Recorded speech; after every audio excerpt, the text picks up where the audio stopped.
দিল্লিতে সার্কাস করতে হবে না। রাহুল গান্ধী অনেক আগে সব বলে দিয়েছে।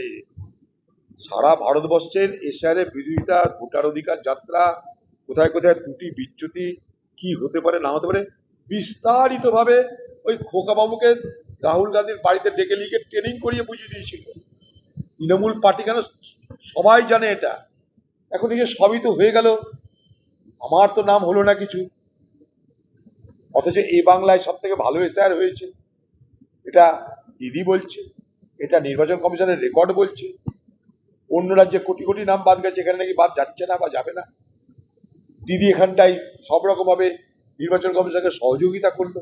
দিদি নিজে মুখে বলল, কেন্দ্রের সঙ্গে আমি অসহযোগিতা করে কিছু করবো না, নির্বাচন কমিশনের এই এসআরে সবাই অংশগ্রহণ করো। কে বলেছিল?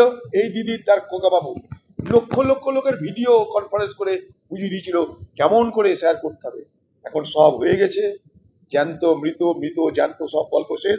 শেষ লগ্নে এসে যখন সাধারণ মানুষকে মদত করা দরকার, সাধারণ মানুষের হয়রানি বাড়ছে, সাধারণ মানুষের অসুবিধা হচ্ছে, রাজ্য সরকারের পক্ষ থেকে তাদেরকে মদত করা দরকার কাগজপত্র সাপ্লাই করে, তখন পাল্টিবাজি করে বিভিন্ন জায়গায় ডিস্টার্ব করে করে করে করে এটাকে আরো জটিল করছে এবং দেখাবে যে আমি নায়িকা দিল্লিতে গিয়ে প্রতিবাদ করা।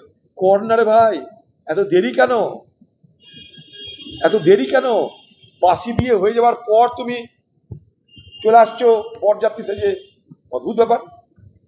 বাসি বিয়ে হয়ে গেল, দিদি এখন বরযাত্রী সেজে দিল্লি গিয়ে জ্ঞানেশ কুমারের কাছে দেখা করবে। অনেক প্রশ্ন আছে দিদির, সে প্রশ্নগুলো করবে, আমরা দেখবো সুপ্রিম কোর্টে যাচ্ছে হয়তো কখনো। এখন দিল্লিতে 2-3 দিন সার্কাস আমরা দেখতে পাবো। আপনারা নিশ্চয় থাকুন, মুফতে ফক্তিয়ায় দিল্লিতে দিদির সার্কাস শুরু হতে চলেছে, সবাই প্রস্তুত হয়ে যান।